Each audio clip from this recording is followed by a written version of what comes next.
Joining us now is Chloe's father, Dustin Perry. Dustin, thanks so much for joining us. I know you sent this letter to the government 3 weeks ago and didn't get a response then. Have you heard back from anyone since it got published this morning? I've received a text message from our local state member of parliament, Steph Ryan, who's been really helpful actually. She also called me after the original letter sent.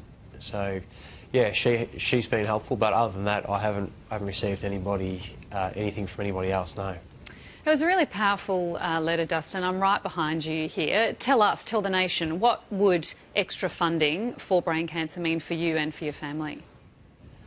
Oh well, it's not only us. I mean, it's so many other people that can help as well. Chloe's obviously in a terrible situation, and we want to help her. Yeah, it's hard to watch her, just suffer a lot of the time, and it's more to do with there's so many other people that are in a similar position, and it seems to me like I'm assuming that the Australian government's not aware of that, because particularly how many children that it affects. It just makes no sense that there's such a minimal amount of funding being put into it. Why do you think the funding is so low for brain cancer research? I have no idea. It just, to me, it makes no sense at all. I mean, obviously it affects your most vital organ. There's more children lost to it than any other disease in Australia. Those two facts on their own, to me, says it should be getting a massive amount of funding put into it. It just makes no sense, and ultimately I can't explain why that would be. Dustin, we're hoping to speak to the government about this. What are you expecting from them?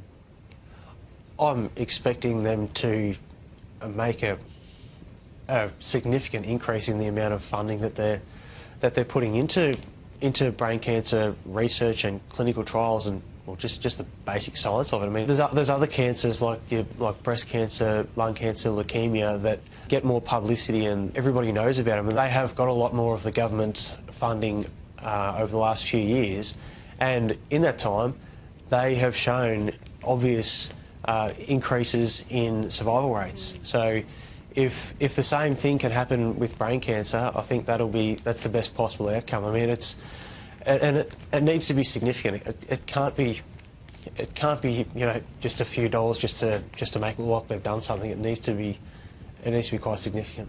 It's hard to believe survival rates haven't changed in 30 years, and that's exactly what you're saying. We've seen there's proof that if money is poured into cancer research, particular cancer research, survival rates can change, and that's what we need in this area, Dustin. Well, we will speak to the government. We'll see what they have to say. Thank you for being so brave and writing that letter, and all the best for you and your family. Thanks a lot. I appreciate your help.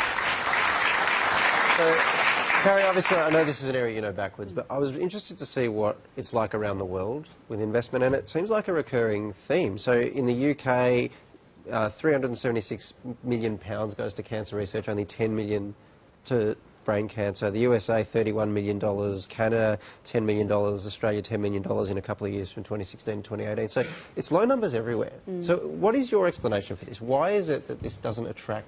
I don't know. People within the industry have different theories. You know, the one idea is that because survival rates are low, public advocacy is low. You need survivors to be able to rally, you need in masses to be able to knock on doors, to be able to keep going until funding changes. And there are not enough survivors to group to group en masse. Like in breast cancer, for example. Absolutely.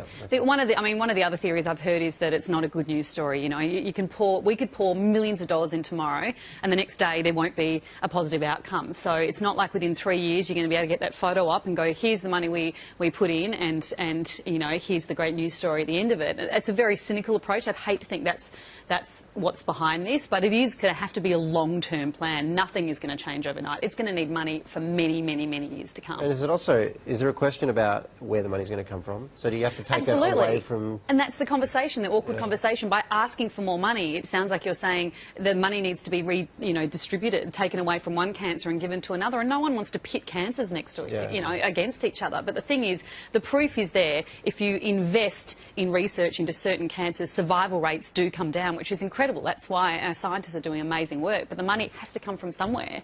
You know, and it's a really tricky thing. And I think one of the other things is, often it's used that the stats are low, that the number of Australians affected by brain cancer is low.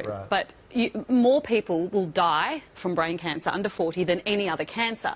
So that's the thing. It's a deadly cancer. Your chances of getting the cancer and then surviving for many years is very, very low. And the cost to the health system is incredibly high, from the treatments, from the in-hospital stays. So by funding it and bringing those survival rates down, there will also be, savings, long-term savings, not immediate, to the health system as well. Which also suggests that if you spend the money, given the mortality rate so high, you might actually get a really big result. Yeah, I mean, I don't know. I don't know what the government can do about it. Hopefully we'll speak to them tomorrow, but yeah.